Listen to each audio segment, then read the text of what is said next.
So, welcome. I am here today with Gay Renouf.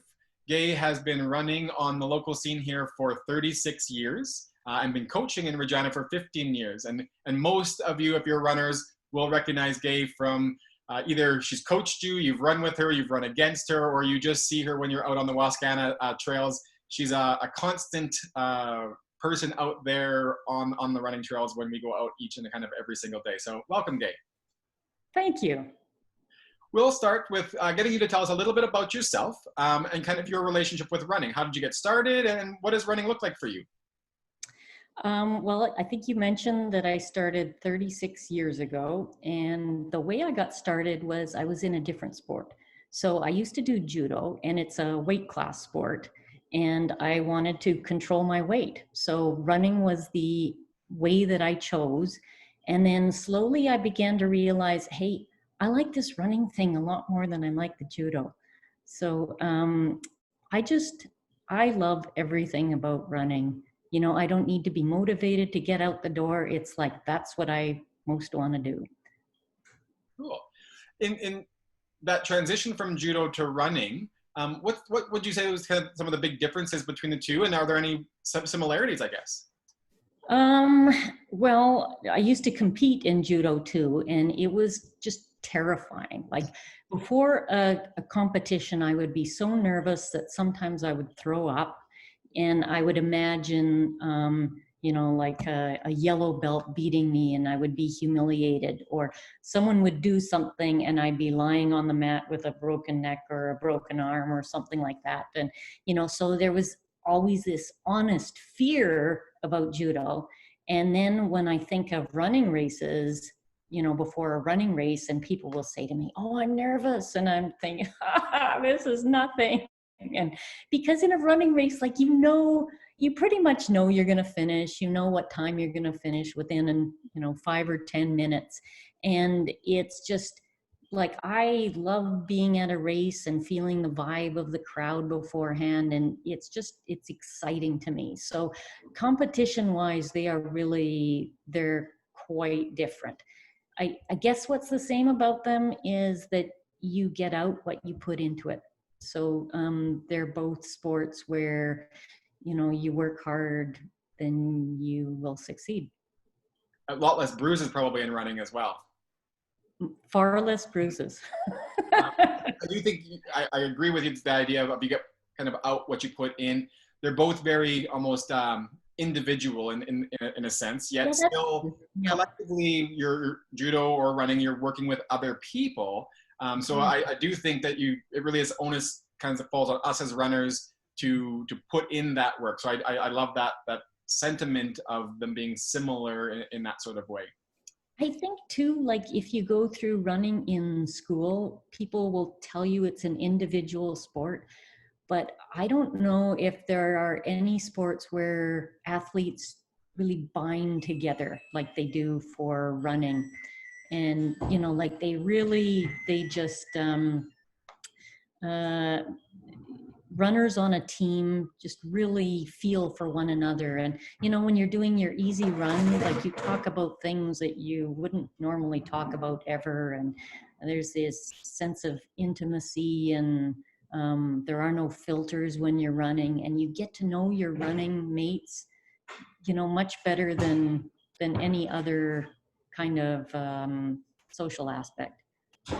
The hours you put together on those long runs is definitely significant. I mean, I think a lot of runners almost look to their running community as their running family.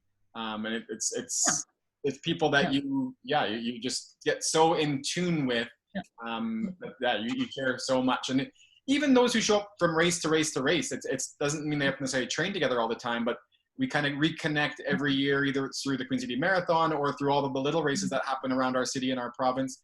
Or even, I mean, I know I've myself been to Calgary or Manitoba to their marathons, and you're always bumping into a Regina runner and kind of going, "Oh, I didn't know you were even coming to this." That family feel, and you hang out for the rest of the afternoon with them. So that's kind of a neat sentiment as well. I do love the social aspect. Yeah. In terms of your own running, what are some of the goals that you've set for yourself over the next little while? I mean, you've had some time probably to do some extra running potentially here during during COVID. You do a lot already typically, but are there goals you've set kind of for the short term or even for the long term? Yeah, my long-term goals have been kind of shelved. So one of my more important long-term goals is to run a marathon in as many countries as I can. And obviously that is not possible right now. So I'm just trying to find things that kind of I get excited about. And I really like the endurance journey challenge this summer. They had a bunch of different levels. So you could do a 40-hour challenge right up to 1,000-kilometer challenge. And it was so good on many levels. Like my dad, he's 86 years old. He did the 40-hour challenge. And, you know, and I was really jazzed about the 1,000-kilometer challenge and was excited to go and put more miles on every day and see where I was ending up. And yeah, so right now I'm just kind of participating in the virtual things and waiting to get back to normal life. And I guess the same thing holds true for my coaching life too. So I'm coaching about 4 people right now, and 2 of them were supposed to run the Boston Marathon, and obviously that didn't happen. And now they're running the virtual Boston. So it seems kind of weird, like doing this whole training program where you build your mileage and you're building your speed and doing all these pace runs. And what's it for? You're going to run, you're not going to be running through the streets of Boston. You're going to be running somewhere in Regina and pretending that you're slapping hands and kissing people in Boston. It is definitely a strange year in that sense. Yeah. Hopefully things will turn around in the next kind of 6 to 18 months, and we'll be able to get back to some of those travel goals for sure, both for yourself as an individual athlete, but also to get your athletes back out there. Because yeah, I mean, having those goals to shoot for are very, very important. In terms of, let's look backward then, in terms of the things that you've done so far, are there any runs or coaching that you would highlight as kind of some of the successes that you've had or things that you're proud of? One of the things I'm proud of is also maybe the thing that was hardest for me. So it was a partner race over 8 days, and I was doing it with Stacy Shand about 10 years ago, almost 10 years ago. And we ran from Italy to Germany through 4 countries. And I can't remember what the distances were. Like there were 2 days that were well over a marathon in length. And the amount of climbing and descending we did every day was just brutal. And of course, Stacy and I came from Saskatchewan, and we train on Douglas Park Hill, which is 14 meters high. And we would be doing climbs of 2,500 meters in one day. And then you go to sleep and you get up and you do it all over again. And what happened to us flatlanders was that, you know, you have to lift up your feet to avoid your tripping on the mountains. And the fronts of my shins just got absolutely wrecked, like very severe tendonitis. And every step was just excruciating from day 6 on. And so like we would start and it would be 40 kilometers of ow, ow, ow, ow, ow. But the scenery was amazing and the people we met, and Stacy's a wonderful partner too. So yeah, it was great. No, that's super cool. I've always meant to ask you more about some of your endurance running, because I know you do a lot of races past the marathon distance, and it's something not a lot of people do. So I've always been kind of curious about that. Some of those exceptional challenges that you've taken on, and that would be an interesting one there. I mean, like you said, the sights would be fantastic, but the pain is equally as fantastic, I suppose. Recovery on something like that, how does that go? Is that a month, a 6 month, a year? What's the recovery on a run like that? Well, I did a marathon a week later, so it couldn't have been that bad. Not a very long recovery. That's a good thing. It hurt though. I suppose. Yeah, I think back to some of the marathons I've run, and I'm not sure I would even be doing a 5K the week after. Yeah. More power to you, and one of the reasons why you are one of the elite runners in our city here for sure. Tell us a little bit about your running community. So you do some coaching. I know you're part of some of the clubs as well. I'm the coach for Marathon Matters, and we're a club that really focuses on the marathon distance and longer. And it doesn't mean that you have to run marathons to train with us. What it means is that's what we talk about all the time. And we're always plotting and scheming to do more marathons and also to host more marathons because, like I started running in the 1980s, and Saskatchewan had one marathon at the time in Saskatoon, and not many people did it.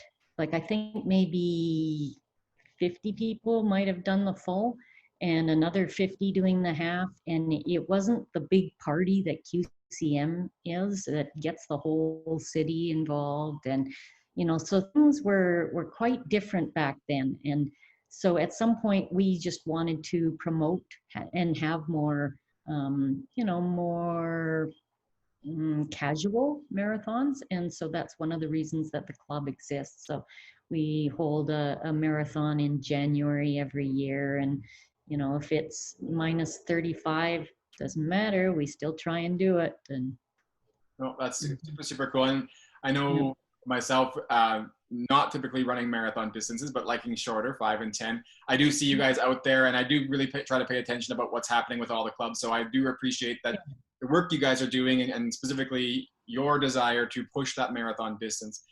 As the race director for the Queen City Marathon, always trying to look at ways to get more people into the marathon distance and have them kind of, I don't know if it's graduate from the shorter to the longer distances, but maybe to challenge themselves might be a better way to look at it. So that is something that's really interesting. That they start to believe that they can do it. And I'm sure most of us came to running longer distance in the same way that, I started doing 5Ks and 10Ks, and so did you. And you don't realize at the time that you can go farther. Like at the time, it feels impossible. Like that 10K almost killed me. What are you talking about 4 times longer? And so it's good to have people around that have done these things and it's possible, and they survive it and seem to like it. One of your fellow runners, Shelley Cook, broke it down for me the other day, and she said, there's no such thing as a marathon. It's just 8 5Ks. And I was like, all right, you're just doing them all at the same time, though. But she was interesting way for her to look at it was she never really said she looks at it as the full distance. It's 5K chunks. You just do a 5K at a time. We all can do 5K. You just got to repeat them. And if you think about it that way, for her at least, it was an easy way to do it. So it's some of those neat concepts and ideas that maybe we will get more people back to doing that marathon distance. And I think one of the things COVID might teach people is they can go farther when they push themselves and try, because we have seen people out there definitely taking in more running and walking this summer, I think. So maybe this turns out to be the next boom for not only racing, but for marathon distances as well. That'd be cool. It would be great. So last thing, what would be the best advice you would share with both new runners getting started, as well as veterans like yourself who have been doing it for potentially 36 years? I would say you want to build a habit. So you don't want to try and do too much too fast. So if you just, go out for 15 minutes and you're going to run for 1 minute and walk for 2 minutes, don't get so excited that you start jumping and, okay, I'm going to run for 5 minutes. I'm going to run for 15. And now I'm going to run for 30, because that's when injuries happen. And, you can get so excited that you can sabotage yourself, but just take it easy, believe that you're going to get there, and, just build the habit, and then just really, really slowly, like 10% a week at the most, add on the distance. And same thing with speed work, right? You don't just decide like, boom, I'm gonna now be a hill runner and I'm gonna go out to Lumsden Valley and do 6 hills. And everything should be gradual, because you want this to last a lifetime, right? You don't need to get fit tomorrow. Just, take it easy and you'll get there. No, I think that's some great advice, not only for those getting started to give them that motivation to stick with it, but to remind those of us who've been running for a number of years that even after doing it for a number of years, we still need to think about those basics and not try to make big jumps, because it can be quite disheartening to not necessarily be successful when we try to make those leaps and bounds. So I think that's great advice to be able to share with runners of all different abilities. Perfect. Well, thank you very much for your time today. If you're running your races this year, if you're posting them on our social media, make sure you're using the hashtag QCM2020 and the hashtag MyRunIsReal. Just because it's virtual this year doesn't mean it's not a real run. You still got to put in the distance and the time, and the pounding on the legs is still going to happen. So thank you very much for your time today, Gay, and we will talk again soon. Thank you. Okay. Ciao, Sean. Perfect. Thanks.